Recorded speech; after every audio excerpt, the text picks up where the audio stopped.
మొన్న English medium, ఇప్పుడు cinema థియేటర్ల వివాదం. సినిమా నటుడు ఆర్ నారాయణమూర్తి దూకుడు పెంచుతున్నారు. చంద్రబాబు, పవన్ కళ్యాణ్ ధోరణిని తప్పుపడుతున్నారు. ఒకరిని పరోక్షంగా నిందిస్తే మరొకరిని ప్రత్యక్షంగా పేరు పెట్టి మరీ దునుమాడారు. ఏంటి దీనికి కారణం? ఆర్ నారాయణమూర్తి దూకుడు వెనక లక్ష్యం ఏంటి? ఆర్ నారాయణమూర్తి ఎందుకని చంద్రబాబు ప్రభుత్వ విధానాలని, పవన్ కళ్యాణ్ అండ్ కో వైఖరిని తప్పుపడుతున్నారు? దీని వెనక ఏమైనా రాజకీయ లక్ష్యాలు ఉన్నాయా? అయితే వాస్తవానికి ఆర్ నారాయణమూర్తి సహజంగా తన మనసులో ఉన్నటువంటి మాటని వెళ్ళగెక్కడం అన్నది ఆయన నైజం. అయితే ఇంతవరకు ఆయన ఇలాంటి రాజకీయ అంశాల సంబంధించినటువంటి వ్యవహారాల్లో ఆచితూచి వ్యవహరిస్తూ వచ్చారు. కానీ ఇప్పుడు అందుకు భిన్నంగా దూకుడు ప్రదర్శిస్తున్నారు. ఏకంగా తెలుగుదేశం పార్టీ అనుకూలురు, తెలుగుదేశం పార్టీ చెందినటువంటి కొందరు ముఖ్యమైనటువంటి నేతలు అందరూ ఉండగానే ఇంగ్లీష్ మీడియం విషయంలో మీరందరూ మీ పిల్లల్ని ఇంగ్లీష్ మీడియంలో చదివించుకుంటూ బడుగు బలహీన వర్గాల వాళ్ళు మాత్రం తెలుగు మీడియంలో చదవాలా? ఇదెక్కడి న్యాయం అంటూ ప్రశ్నించారు. ఇది జరిగి అంతా వారం రోజులు గడిచింది. ఇప్పుడు తాజాగా పవన్ కళ్యాణ్ సినిమాలకు సంబంధించి ఆయనకి ప్రమేయం లేకపోయినా ఆయన పోషించాల్సినటువంటి పాత్రకు భిన్నంగా ఏదో కుట్ర జరిగింది అనేటువంటి రీతిలో వివాదాన్ని సృష్టించే ప్రయత్నం చేశారు అంటూ మాట్లాడుకొచ్చారు. హరిహర వీరమల్లు సినిమాకి ముందుగా థియేటర్ల బంద్ నిర్ణయం తీసుకున్నారు అంటూ పవన్ కళ్యాణ్ చేసినటువంటి కామెంట్స్లో వాస్తవం లేదన్నట్టుగా ఆర్ నారాయణమూర్తి ఖండించారు.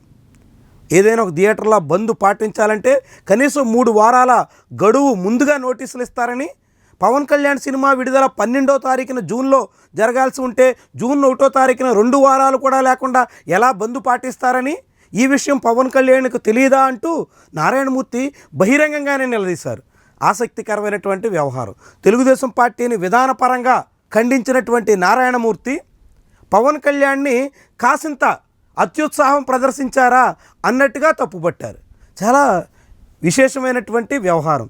వాస్తవానికి ఆర్ నారాయణమూర్తి జగన్మోహన్ రెడ్డి హయాంలో వైఎస్ఆర్సీపీ పట్ల కాసింత సానుభూతితో వ్యవహరించారు. వైఎస్ఆర్సీపీ నాయకత్వం పట్ల కొంత సన్నిహితంగా మెలిగే ప్రయత్నం చేశారు.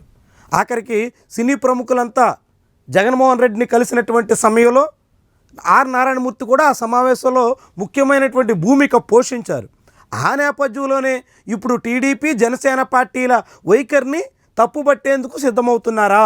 భవిష్యత్తులో వైఎస్ఆర్సీపీకి మరింత దగ్గరగా మసులుకునే అవకాశం ఉంటుందా అనేటువంటి ప్రశ్న కూడా ఉదయిస్తుంది. అయితే ఆర్ నారాయణమూర్తి 2 అంశాల్లో కూడా చాలా లాజికల్గా, ప్రభుత్వ పరంగా చంద్రబాబు వైఖరిని, పవన్ కళ్యాణ్ తీరుని చాలా సమర్థవంతంగా తిప్పికొట్టి జనం ముందు ఇరువురు నేతల వైఖరిని ఎండగట్టడంలో సక్సెస్ అయ్యారనే చెప్పొచ్చు.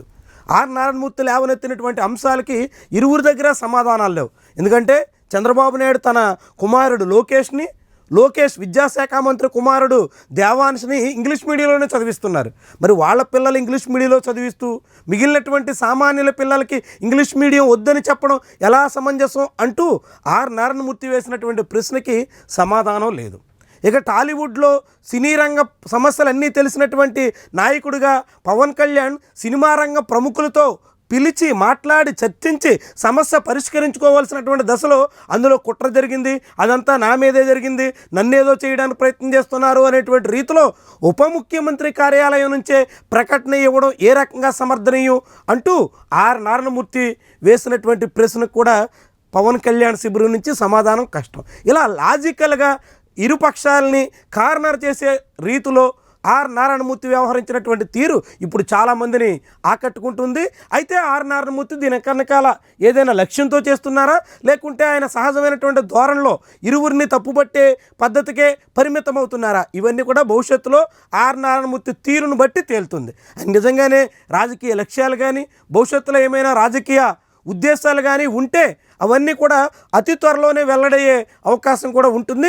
ప్రస్తుతానికి మాత్రం ఆర్ నారాయణమూర్తి చాలా స్పష్టంగా, చాలా క్లియర్గా అటు చంద్రబాబు ప్రభుత్వ విధానాల్ని, ఇటు పవన్ కళ్యాణ్ వ్యవహార శైలిని కూడా నిలదీసిన తీరు మాత్రం చాలామందికి ఆకట్టుకుంటున్నటువంటి పరిస్థితి.